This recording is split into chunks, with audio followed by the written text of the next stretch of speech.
Donc, on est toujours dans l'UE3. J'ai oublié d'enlever le B d'ailleurs.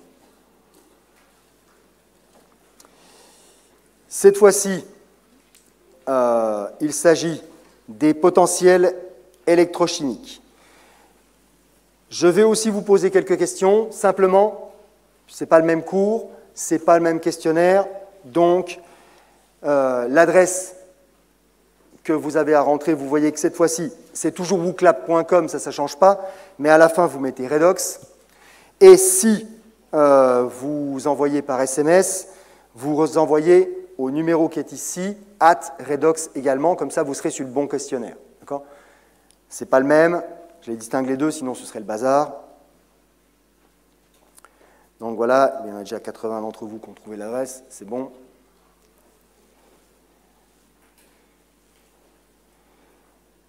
Donc, www.wooklab.com/redox. Je ne sais pas si ça marche en minuscule également, donc tapez-le en majuscule, au moins comme ça. Ça fonctionnera, ça devrait fonctionner en minuscule aussi. Par contre, pour le SMS, envoyez-le bien en majuscule, parce que là, il est possible que ça ne fonctionne pas si ce n'est pas la bonne adresse. Voilà. Alors,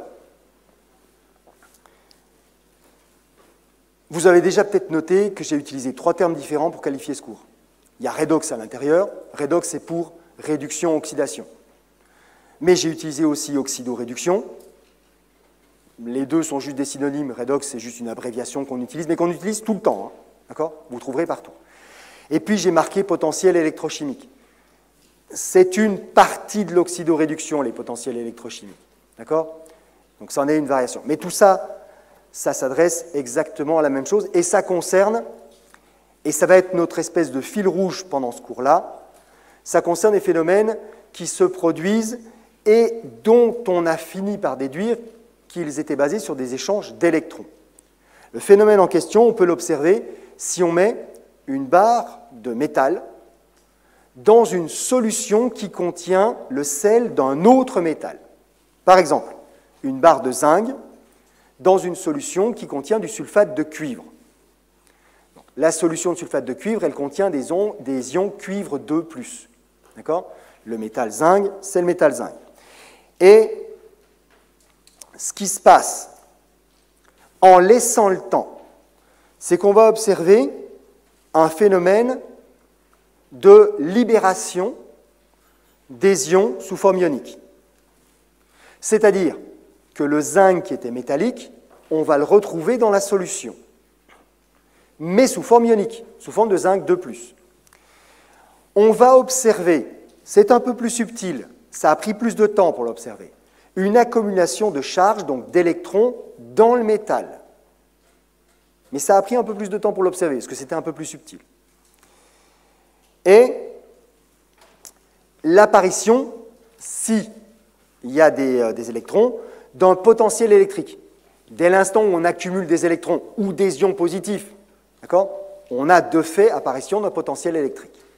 Donc désolubilisation, une libération d'électrons qui conduit à l'apparition d'un potentiel. Et tout ça va se faire simultanément. On va détailler chacune de ces étapes-là, avec plus ou moins de facilité, mais on va détailler ces étapes-là, c'est ce qui va donc nous servir de fil conducteur. La partie, à mon avis, la plus simple, et celle que vous avez déjà le plus vue, c'est la première. N'empêche qu'on va la revoir ensemble, parce que d'expérience, je sais que, voilà, ce n'est pas la partie la plus facile, et ce n'est pas non plus celle que vous avez forcément vue de la manière dont je veux que vous l'ayez vue, moi, d'accord, pour la suite de vos études. Donc on va commencer par ces notions donc d'oxydation, de réduction, d'apparition d'ions, en gros de charges, alors qu'il n'y en avait pas au début. Une oxydoréduction, c'est-à-dire ce type de réaction-là, on peut la faire de 2 manières distinctes. Comme un bourrin, c'est ce qui se passe dans la nature, on met les réactifs en présence l'un de l'autre et ça réagit. C'est ce qu'on a ici, d'accord ? C'est ce qu'on appelle la voie directe. Je prends le zinc, je le mets dans la solution de cuivre et je laisse passer le temps. Et ce que j'observe, c'est que la solution s'est décolorée, donc le Cu2+ a disparu. Mais en même temps, j'ai vu apparaître une petite couche de cuivre métal. C'est pour ça que c'est pratique de le faire avec du cuivre, parce que c'est un métal qui est très coloré, donc qui est facile à repérer, d'accord? Donc du cuivre métal un peu orangé à la surface de la barre de zinc.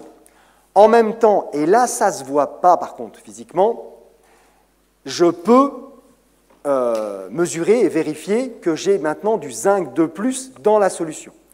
En d'autres termes, j'ai le Cu2+ qui a quitté la solution pour devenir du métal, et le métal zinc qui a quitté la barre de métal pour aller dans la solution. Un échange entre les deux qui correspond tout simplement à cette réaction-là. D'accord? Et si vous regardez bien, on voit que quand on l'écrit comme ça, ce qui s'est passé, c'est que les deux métaux ont échangé des électrons. D'accord? Il y en a un qui en a perdu 2 et qui ont été gagnés par l'autre. C'est ça qu'on appelle, à la base et au début, une réaction d'oxydoréduction. On verra le pourquoi des termes un peu plus tard. Mais cette réaction, qui est ici faite directement, et c'est sous cette forme-là que la quasi-totalité des réactions d'oxydoréduction dans la nature se produisent, mise en présence directe des réactifs.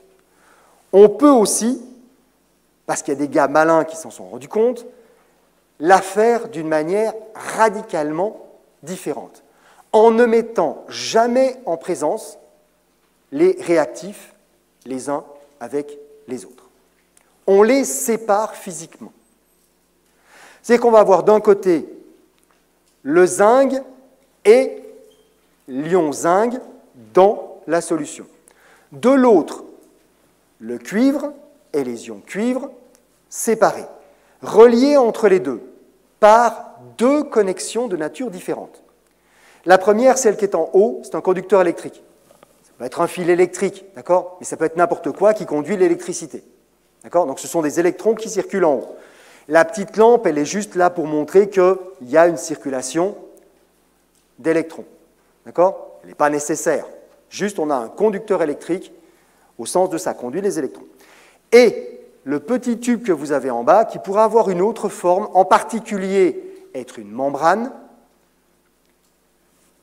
de différentes natures, d'accord? Mais être une membrane, là, c'est ce qu'on appelle un pont salin. Et le pont salin le plus simple à faire, c'est un tube en verre, creux, en forme de U, avec deux petits bouchons de ouates au bout et l'intérieur qui est rempli avec un gel salin.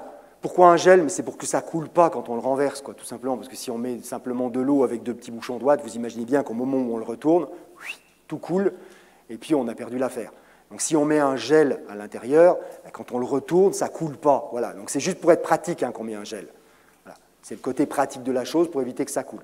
Et puis on met de l'ouate au bout pour qu'il puisse y avoir, pour que ce ne soit pas bouché et que ce soit quand même en contact avec les deux solutions. Voilà. Et que ça ne se renverse pas. Donc on est pratique dans le genre. Mais c'est facile à faire.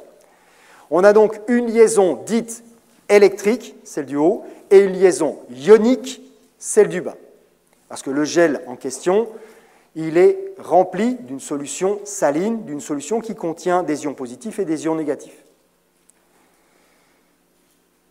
Si l'une de ces deux liaisons-là manque, il ne peut pas y avoir circulation d'électricité. Vous savez qu'un circuit électrique ne fonctionne que s'il est fermé. D'accord? Donc là, il est fermé parce qu'on a le conducteur électrique en haut, le conducteur ionique en bas. Voilà. Bon. Et qu'est-ce qui se passe ici? Eh bien, on se rend compte, expérimentalement, donc ça, on le trouve très peu dans la nature, d'accord? C'est une situation qu'on ne rencontre pas naturellement.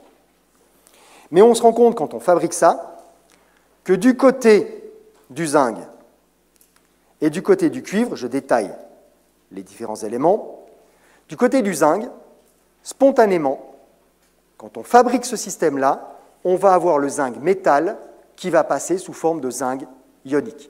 La réaction se fait de la gauche vers la droite, telle qu'elle est écrite ici. Et du côté du cuivre, le cuivre ionique, qui est en solution, va se déposer sur le cuivre métal. Et au bilan, si vous additionnez les deux demi-réactions, c'est comme ça qu'on va les appeler, de la voie indirecte, vous observez qu'on obtient exactement la même chose chimiquement que par la voie directe. On a du cuivre ionique qui est devenu du cuivre métal, du zinc métal qui est devenu du cuivre ionique. Mais il y a une différence fondamentale entre les deux voies. Dans la deuxième, on a produit de l'électricité. De l'électricité qu'on peut utiliser. C'est-à-dire qu'il y a le même échange d'électrons, mais comme cet échange d'électrons a lieu physiquement en des emplacements qui sont distincts, les électrons ont dû circuler entre ces deux emplacements. Et des électrons qui circulent, c'est du courant électrique, et le courant électrique, on sait l'utiliser pour faire des choses qui nous intéressent, nous. Faire tourner un moteur, par exemple, mais pas seulement. Éclairer, c'est-à-dire chauffer un fil, faire du chauffage, faire de la lumière, etc., etc. Il y a des tas et des tas d'explications au courant électrique. Donc la première solution, on a un échange d'électrons, mais qui ne sert à rien d'autre qu'à produire la réaction, on est bien d'accord. Ça a servi à produire la réaction. Dans le deuxième cas, on a produit la réaction, mais en plus, on récupère du courant électrique. La deuxième solution que vous avez là, c'est ce qu'on appelle une pile. Et en l'occurrence, celle-ci, c'est ce qu'on appelle la pile Daniel. D'accord ? Parce que c'est M. Daniels qui, tout simplement, l'a découverte, l'a décrite dans la littérature scientifique.